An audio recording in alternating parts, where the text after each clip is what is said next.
আসসালামু আলাইকুম ওয়া রাহমাতুল্লাহি ওয়া বারাকাতুহু। সম্মানিত দ্বীনী ভাই ও বোনেরা, আমি আপনাদের সম্মুখে আজকের আলোচনা করব দোয়া কবুলের কিছু শর্ত বা কিছু উপকরণ, যেগুলির দিকে লক্ষ্য করে বা যেগুলি পালন করে আমরা যদি আল্লাহ পাকের কাছে অনুবিনয় হয়ে মিনতি সহকারে দোয়া করি, তাহলে সেই দোয়াটি অবশ্যই আল্লাহ পাক রব্বুল আলামিনের দরবারে ওই দোয়াটি কবুল হয়ে যাবে ইনশাআল্লাহ তাআলা।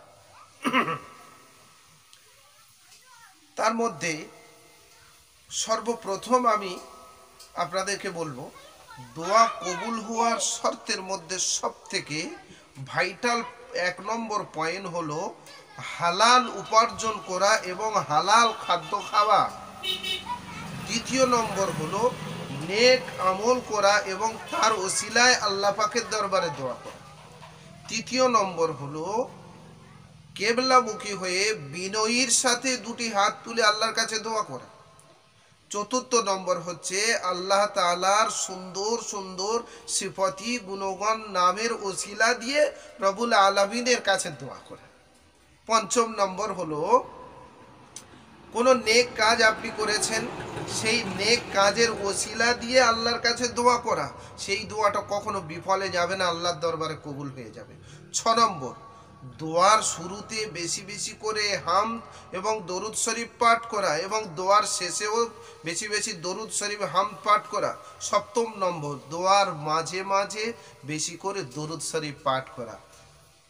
আসুন শেষ 8 নম্বর আপনি দোয়ার ভিতরে ইয়া হাইয়্যু ইয়া কাইয়্যুম ইয়া যাল জালালি ওয়াল ইকরাম বেশি বেশি এটা পাঠ করা, এই দোয়াটা পাঠ করা, তাহলে আমাদের দোয়া নিশ্চিত আল্লাহ পাকের দরবারে কবুল হয়ে যাবে ইনশাআল্লাহ তাআলা।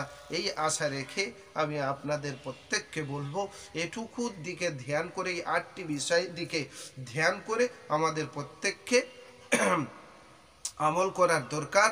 আমাদের প্রত্যেককে এই 8টি বিষয়ের দিকে খেয়াল রেখে আল্লাহ পাকের দরবারে দোয়া করা দরকার ইনশাআল্লাহ তাআলা। এটুকু বিশ্বাস রাখি আল্লাহ পাক আমাদের প্রত্যেকের দোয়া তার দরবারে তিনি কবুল করে নেবেন। আমিন। ওয়া আখিরি দাওয়ানা আলহামদুলিল্লাহি রাব্বিল আলামিন। আজকের এই পর্যন্ত, পরবর্তী ভিডিওতে আবার দেখা হবে ইনশাআল্লাহ তাআলা। সবাই ভালো থাকুন, সুস্থ রাখুন। আমি মাওলানা মোজাম্মেল, আবার পরের ভিডিও আপনাদের সম্মুখে দেখা হবে ইনশাআল্লাহ তাআলা।